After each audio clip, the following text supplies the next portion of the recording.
Here's what happens when I play an Uncharted game. I can do all the jumping bits.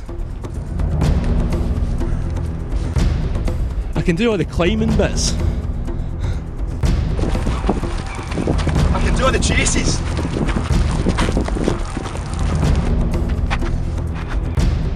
But see, when I get to a shooting bit, as soon as I pop my head out of cover,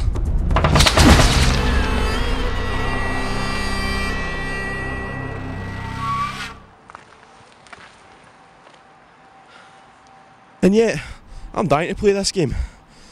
Let's review Uncharted 3. Oh.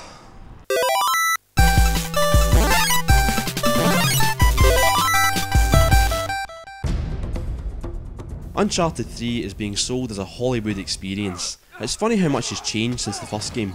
It started out as an updated twist in the Tomb Raider formula, running, jumping and puzzling your way through temples and jungles, with a wee bit of shooting thrown in as well. Alright then, a lot of shooting, which is why it took me over a year to finish. Now it's transformed into one of the biggest names in the PlayStation. The ingredients are all the same, but there's an emphasis and spectacle that most games just don't have, and it works brilliantly. Drake clings on for his life after a clumsy jump. He picks up whatever's around him to use in a fight. In fact, the hand-to-hand combat is such an improvement and so fun and movie-like that I prefer it over the shooting. I think it seems more in character during the big set pieces for Drake to punch his way out of trouble.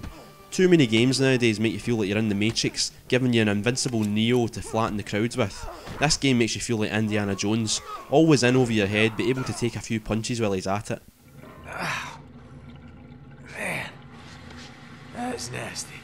You know, a lot of folk have been saying that Uncharted 2 was so good that there's no way that this one can compare to it. Well, you know what, they're wrong. The set pieces in particular are brilliant. The kind of old-fashioned cinematic thrills you used to get in Indiana Jones and things like that. Every time Drake finds himself in a new situation, I just can't help but burst into fits of laughter. The chases in particular are brilliant, fast and flowing and fun.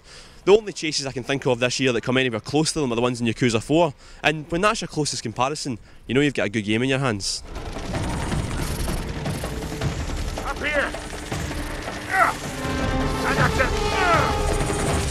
Of course, there's a debate to be had about the game being so linear and focused to give the player such an exciting ride. For what it's worth, I'm fine with it. I've never minded linear games, and this is the kind of game that I can play through again and again and again. Besides, if you get tired of the same Hollywood thrills, you can delve into the multiplayer, where, by its very nature, every game is different. There are a few niggles here and there though. Sometimes Drake will teleport across the room to punch somebody, sometimes his legs will disappear through the floor. Sometimes the only way to continue through the game is by pressing triangle at exactly the right place. As illusion shattering as these flaws are, the overall experience shines through. Rooftop chases, burning buildings and a fight in an exploding plane will make any flaws seem insignificant. Uncharted 3 is a triumph. Like Catherine a few months ago, it's a willy wave to the film industry, saying look what we can do. This time the sights are firmly on Hollywood, and if I'm honest, it's been beaten at its own game. Uncharted is our last crusade, and Drake is our indie.